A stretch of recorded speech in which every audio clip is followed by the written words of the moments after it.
Welcome to Your Yes-Filled Life. I'm Brenda Winkle, energetic leadership guide, psychic medium, and somatic coach for ambitious leaders who know their gifts are real and who want to stand fully in them. Here, you'll learn how to trust your intuition, embody your vision, and step into the freedom you've been craving, all without chasing more certifications or carrying stuff that does not belong to you.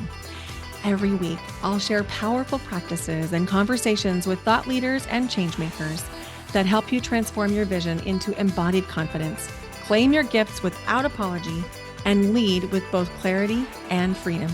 Because your gifts aren't cute, they're powerful, they're real, and they're needed. Start today by downloading my free energy audit at brendawinkle.com/audit. It's the exact tool I use to track what's fueling me and what's draining me. It will help you discern between that hit of achievement and true joy so that you can lead with more clarity and impact. This is your space to stop proving, start embodying, and live fully in your gifts. Welcome to Your Yes-Filled Life. Hello, and welcome to Your Yes-Filled Life. I'm your host, Brenda Winkle. Today on the podcast, we're going to be talking about the age-old, well, it's not age-old, but decades-old song by The Clash, Should I Stay or Should I Go? When pulling away is wisdom and when pulling away is a stress response. So I want to talk about a question that a lot of really thoughtful, high capacity people wrestle with. And usually it's in silence. And that question is, how do you know when walking away is aligned? And how do you know your nervous system is just overwhelmed? Or maybe you're working through a trauma, or you're stuck in a child or protector part. So the question gets really tender because the stakes are real, right? If you're in this in between, you're maybe considering housing. Like, should I stay in this house or should we find different housing? Or maybe it's relationships. Should I stay in this marriage? Or friendships. Should I stay in this friendship? Or careers. Should I stay in this career? Or job. Should I stay in this job? Or even business. Should I stay in business? Here's the thing I want you to know. If you've been asking yourself this question lately, you're not confused. And you're definitely not broken. You don't need to be fixed. It means you're taking your decisions really seriously. And we're going to be talking about how to know the difference between an aligned, this is not for me, that you can really trust. And we're going to be talking about when there might be more to work on and how to know the difference. And the framework that I'm going to give you is going to clear this up in a way that's going to feel really, really good. Because here's the thing. If you have been considering, should I stay or should I go on any topic, you care about that topic deeply, whether it's your relationship, your career, your home, your town, your decision that you're making about your family, whatever it is. So let's dive in first with what it might look like or feel like if there's something coming up that needs attention that may not be necessarily a sign to go. Okay? So when you have an activated child part or protector part, in fact, let's even go back one step further. If we look at the work of IFS, Internal Family Systems, which is a therapeutic model created by Dick Schwartz. By the way, I'm not a therapist. I don't provide or offer therapy. I want to make that very clear. But I am a trauma-informed somatic coach with ISF-informed training. So I want to make that little distinction there because it really matters. Anything that I offer you is definitely not therapy. So when we talk about a inner child part or a protector part, what we're talking about is some point in time when you experienced something very difficult. Let's do child parts first, okay?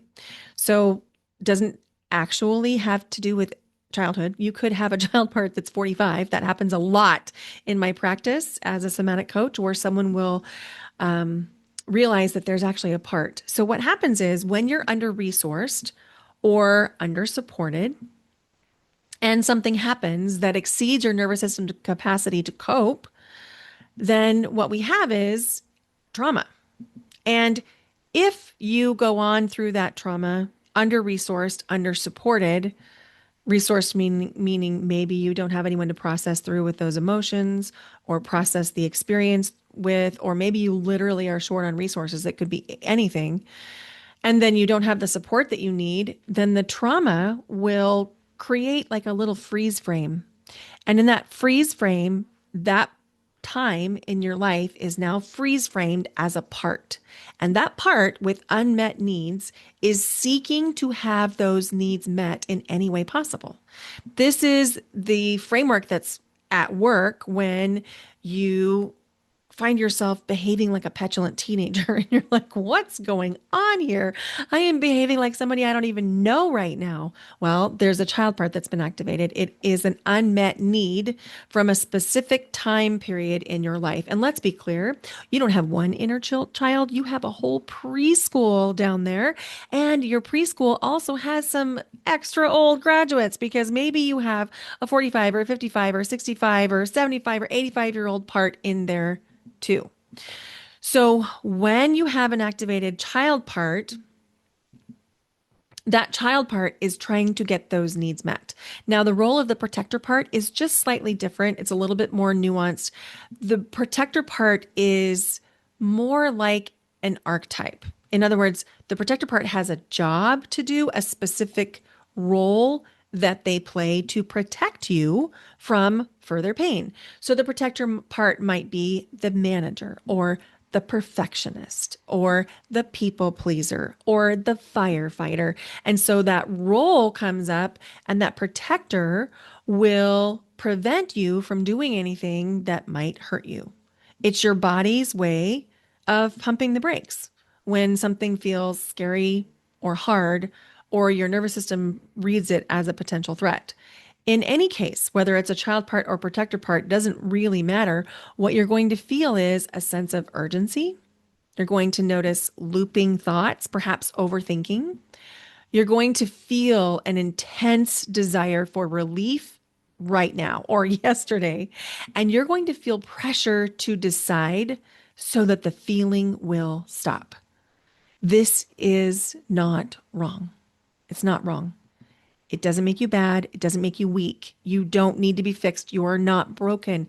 You're not doing anything wrong. And I really want you to hear that. This is your body's way, your nervous system's way of trying to reduce discomfort. And I want to be very clear. Having this response does not mean you're immature, unregulated, or doing something wrong. Okay? Now, let's contrast that with what it feels like to be completely regulated, to have the nervous system on board with whatever you're doing. When that happens, oh, my nose is tickling again. Sorry. When that happens, your body settles first. You can feel like, whew, there's a locking in the body. Locking in meaning, oh, I'm settled in my body. I'm confident. I'm embodied. I am not up in my head. I can feel my body. I feel confident. Even if I'm feeling a little unsure or uncertain, I can still feel that confidence in my body. When this happens, you'll notice that you're taking deeper breaths. The body's more relaxed. Decisions feel slightly quieter and simpler. And really, really important thing to mention is grief or sadness might be present even in regulated clarity, but it does not have panic. There's no sense of urgency. And I want to be crystal clear on this next part. Sometimes clarity does not feel good. It feels clean, and that feels good. It doesn't mean that you won't have emotions. It doesn't mean you won't feel a way about the clarity that you have. Clarity doesn't mean that, oh, I'm going to go right off into the sunset and see just only unicorns and rainbows from now on. Oh my gosh, I wish. But no, that's not what clarity means. Clarity means it's clean, it's resolute, it's clear. So, this is a really crucial distinction between when you're in an activated state and you're seeking relief, and when you're in a regulated state, you have clarity and you're deciding to stay or go. Those are really different. Both experiences can sound like, I want to leave. Only one of those comes from steadiness. That's really important. I'm going to say it again.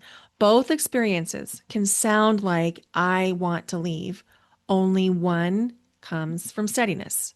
Now, the work that we do here is not about deciding faster. The work is settling enough, getting the nervous system regulated enough to tell the difference. So, I want to tell you a story. This is a recent experience, my real life. I'm not doing this to explain myself. I'm not doing this to make anyone wrong, but I want to show you what this looks like in real life. So, just so that you know, I'm not intentionally leaving out details, except I'm totally intentionally leaving out details because this is not about anybody else. This is about me. This is about my own process.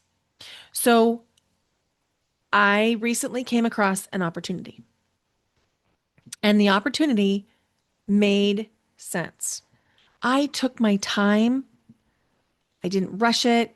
I regulated my system repeatedly. Like, I checked in with myself. I was checking with my values, making sure there's values alignment. I checked in with my capacity. I was thinking about my integrity. Can I accept this opportunity in integrity? And that was kind of the way that I had originally accepted the opportunity. I knew it was right because I had taken my time, I was regulated. I had feelings about it. I had that normal sense of, oh, I'm kind of nervous. I'm feeling a little bit unsure because I don't know what's going to be asked of me. I don't know all the systems, that kind of thing. But I was pretty clear. But then there came a turning point. And once I settled into the opportunity, well, some things became clear. The answer was already there. And the answer was, this was not an aligned opportunity.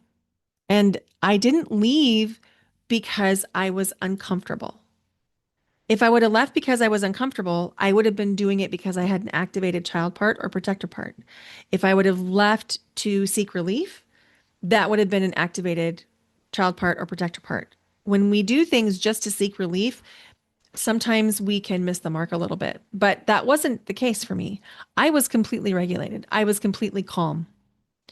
Well, I felt a way. I definitely felt grief, disappointment, a little sadness, but I left because when I regulated myself, I could see what continuing in this opportunity would cost.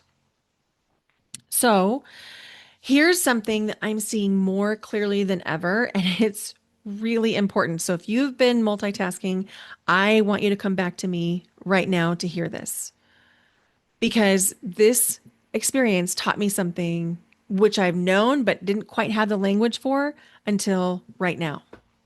Some environments don't allow regulation to actually fully form.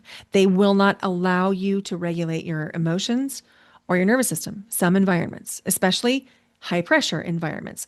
So if you have a high pressure role that requires performance, you are not going to be able to emotionally process, and you're not going to be able to emotionally regulate in the moment because you're expected to perform. And when I say this, I'm talking about people in high pressure jobs, physicians, nurses, educators, first responders. There's no way to feel your feelings in some of the experiences and moments that you are living through if you have a high pressure position like that. Stress accumulates when there's no space to metabolize it. And that accumulation of stress is a problem for a lot of different reasons, and we'll get into it. But here's the biggest problem. If there's no room to feel your emotions in the moment, and there's no room to feel afterward, like there's no actual processing that happens, it gets very difficult to be discerning. And it's just noisy. Here's the thing I want you to really get. It's not because you're unskilled. It's not because you're not emotionally intelligent. It's not because you can't regulate your nervous system. It's not because you have a dysregulated nervous system. It means that the environment that you're living or working in is more demanding than your system can sustainably give. It's the environment. The environment is demanding. So, if you're in this right now, I want to offer a few questions. And, the thing that I really want to invite you to do is maybe even write these down. Maybe open the notes app on your phone and write down these questions because these are going to be really, really helpful for you. So,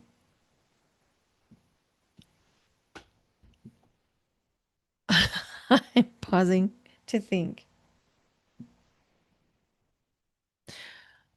Okay. So let me tell you more of a story because I really want to ground this. And I don't feel like I've done a good job yet.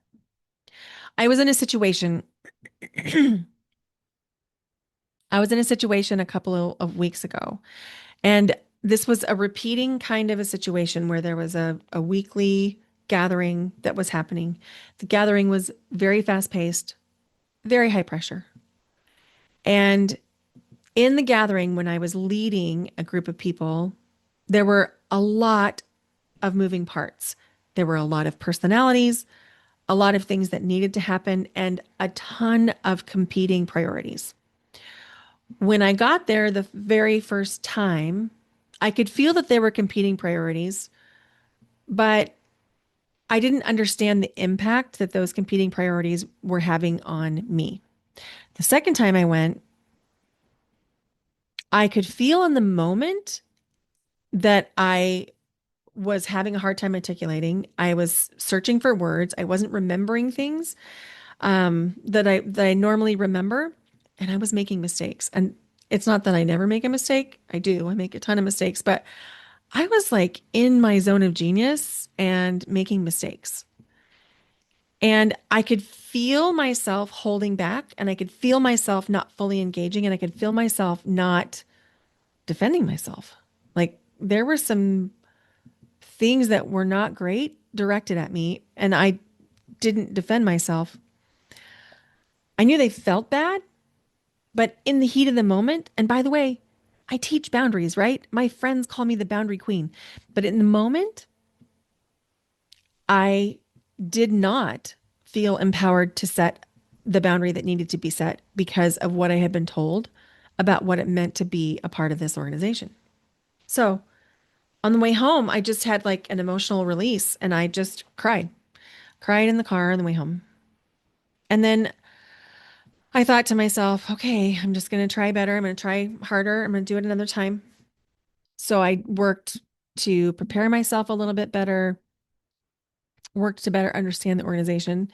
And then I got to the meeting again.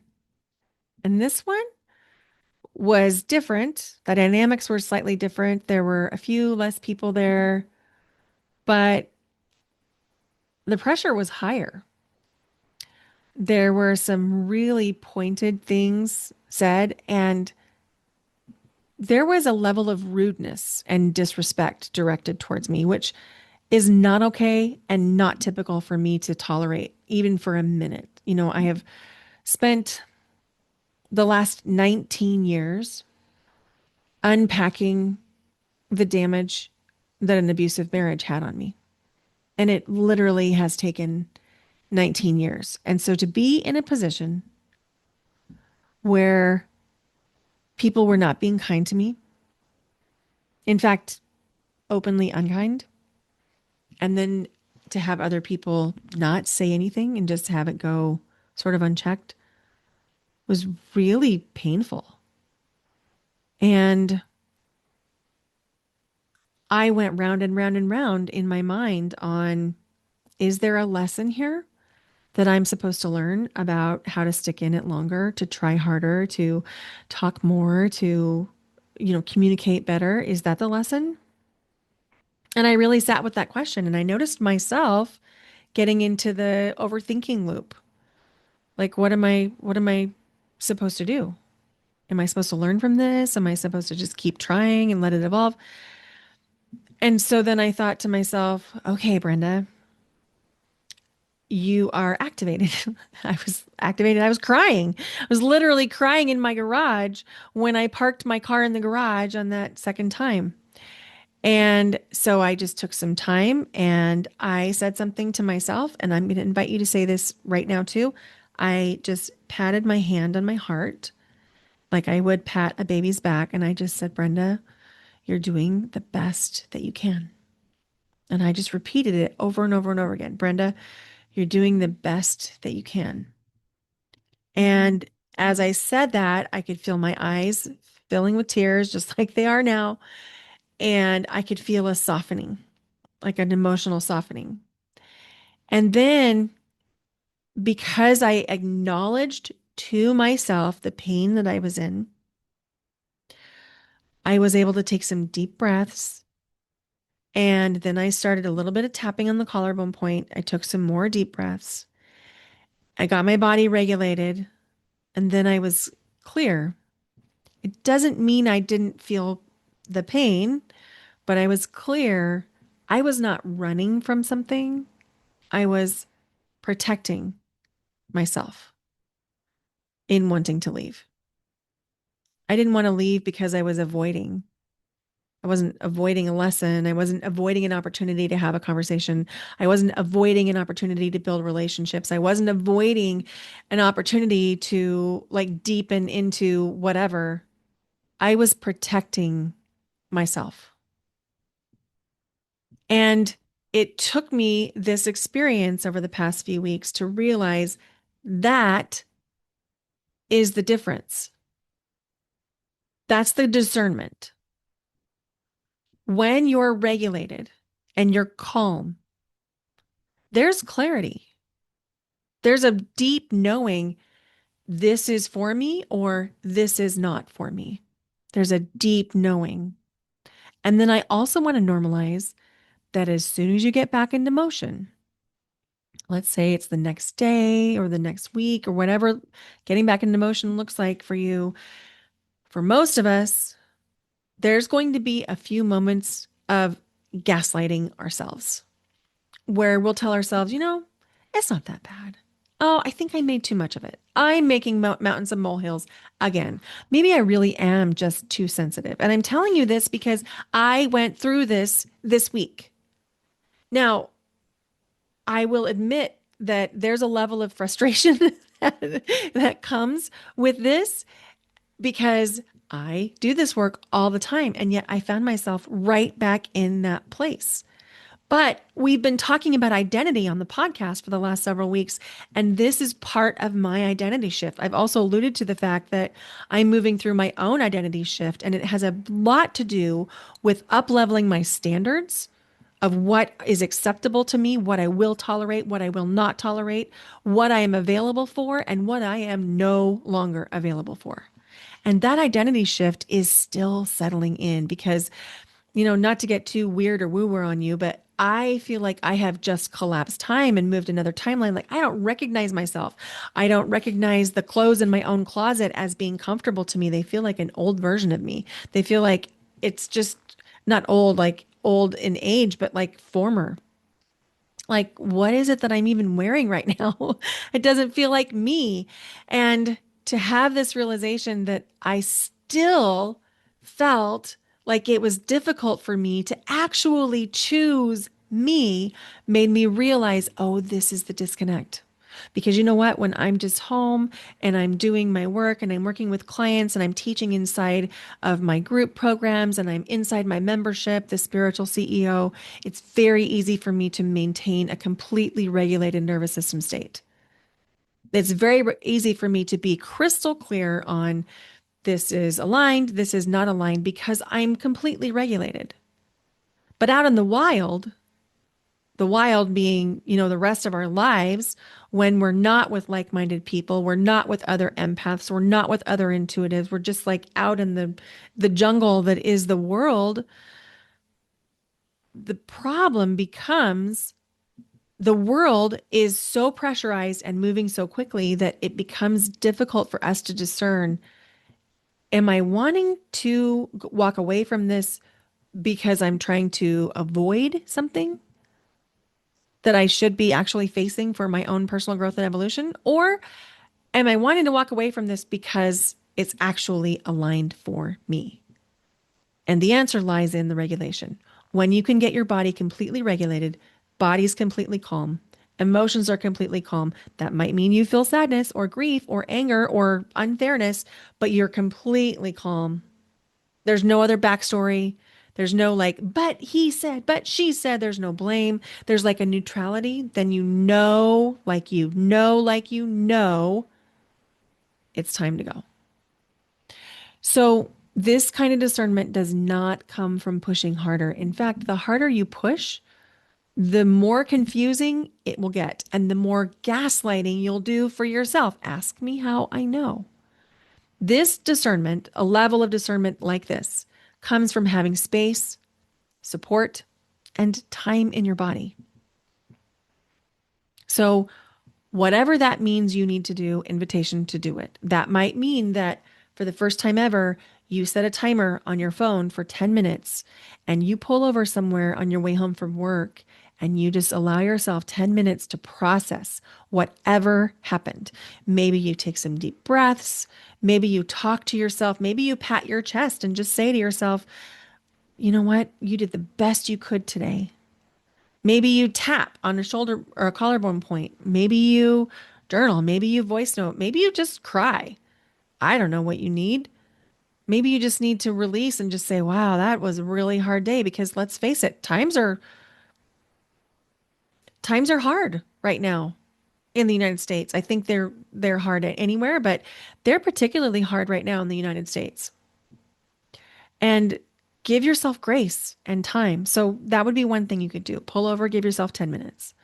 The next thing you could do is to give yourself an hour or two per week where you're not doing anything, you're not consuming anything, you're just letting yourself be. And this is really helpful. So that would look like go to a spa for a day. Oh my gosh, highly recommend. Highly recommend. I just recently went on the spa day with my friend. Oh my gosh. I had never been to a spa that had three different temperatures of pools and two different kinds of saunas. But let me tell you, it was divine. It was so fueling, so restorative. Go get yourself a spa day. Or maybe it's just go for a walk by yourself where you're not listening to anything. You're just with yourself and nature. Or if it's too cold for that, because I know it's cold in a lot of places right now, maybe you could go for a drive and not have anything playing on the radio or a podcast and just like go for a drive. Or maybe it's you filling a tub and put in some salt, some Epsom salt or some soaking salts or whatever would feel really good for you. And you just dim the lights, light a candle, and just sit in the tub. Let yourself be. Give yourself the time and spaciousness to just allow what's here to come forward because you really do know. And if you are looking for a complete reset, invitation to come join me at the Intuitive Leader Retreat. We're going to be in person in Lincoln City, Oregon, March 3 through 5, 2026. You can get information by going to brendawinkle.com/retreat 2026. That's brendawinkle.com/RETREAT 2026. Retreat 2026. This is a whole system reset. It'll be a chance for you to get crystal clear on what's happening, crystal clear on your intuitive knowledge, your intuitive nudgings, so that you can make decisions of what's next for you from a completely regulated place. So go check that out. There are only 7 spots remaining as I record this on January 24th. And we are going to can't talk, close the doors to the retreat in about 4 weeks. So if you want one of those spots, please go check it out. We'd love to have you there. It's going to give you space, a chance to slow down, a chance to regulate, a chance to be mirrored in your expansive energy, a chance to integrate. This retreat has lots of time for you just to integrate the experience. We're beautiful. Airbnb is where we're going to be housed. It's up on a cliff where we have an incredible view of the Pacific Ocean. There's a deck that's undercover. So we're going to be nestled in blankets on lounge chairs undercover. So even if it's rainy or misty, we're going to be cozy and toasty and dry and beautiful. And there's a beautiful round dining table that we're going to be gathered around for our incredible lunches and our snacks. There's a lovely, incredible living room with a fireplace. We're going to be gathered around. There's breath work. There's going to be Reiki healing included in the breath work. It's just going to be really restorative. There'll be live somatic coaching, and you're going to meet other like-minded seekers. So I want to close on this. You are not behind. You are not getting this wrong. You're not doing this wrong. Your feelings are valid. Your nudge to stay or go is valid. And when you come back to that regulated place, you can completely trust it. And I want to name one more thing. If you do decide it's time to go, time to leave the job, the relationship, the friendship, the home, the town, there are going to be a lot of people who are going to try and talk you out of that. And they're going to tell you how your feelings are not valid. And you probably will gaslight yourself a little bit because the identity hasn't completely shifted. And I just want to double down on this and say, you can trust what you know. You can trust yourself. You can trust your emotions. And choosing yourself and what you know to be true for you, what you know to be best for you, above what other people think, above other people's disappointment, above what even you might be telling yourself about what it means about you leaving, does not matter compared to how you feel about choosing you. It's literally the most powerful thing you'll ever do. Okay, bye for now. Oh, wait, one more thing. If you think you know somebody who this would be helpful for, would you please go share it with them? Share it with them right now. Just hit that forward button wherever you're listening or copy the link, send it on to somebody that you care about. And if you could please leave the podcast a rating and review, it really would be so incredibly helpful. You can leave your rating and a comment on Spotify. That is so helpful. Thank you for doing that. And you can also just go leave a review on Apple Podcasts or on whatever listening platform you are. If you're on, if you could just leave that 5-star review, that'd be amazing. I believe in you. I believe that you know what's best for you. I believe you can trust your intuition. And I believe that You deserve this new identity you are trying to step into. I love you. You can do this. Bye for now. Until next time.